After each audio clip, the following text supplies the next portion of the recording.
Hello guys, কেমন আছো? আশা করি ভালোই আছো। আমি ঝুমাদি বলছি।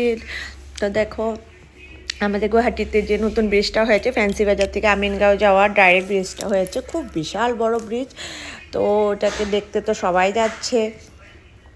তো আমিও চলে গেলাম সানডে নাইটে, বেশ রাত করে গিয়েছিলাম, কারণ টাইম তো হয় না, তাই সবাই ফ্যামিলি মিলে চলে গেলাম দেখতে। তো দেখো, অনেক কালারফুল লাইট দিয়েছে, যেটা আমাদের ইন্ডিয়ান ফ্ল্যাগের কালার করেছে। কিন্তু লাইটগুলো তোমরা একটু ফলো করবে, গ্রিন, হোয়াইট, রেড সব কালারই আছে, মানে রেড অরেঞ্জ যেটা আর কি।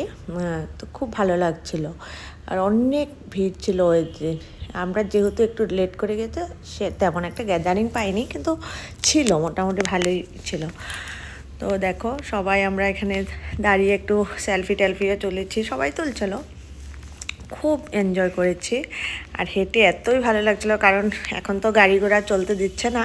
তো খুব হাঁটতে খুবই ভালো লেগেছিলো। আর কোথাও ঘুরতে যাব, খাওয়া দাওয়া হবে না সেটা তো হয় না, তারপরে হাঁটতে হাঁটতে আমাদের খিদে পেয়ে গেলো। তারপরে আমরা চলে গেলাম একটা ধাবাতে। তো দেখো, ওখানে বসে সবাই মিলে খাওয়া দাওয়া করলাম, আর খাওয়াগুলো খুব টেস্টি ছিল। তারপরে আস্তে আস্তে বাড়ি ফিরে আসলাম।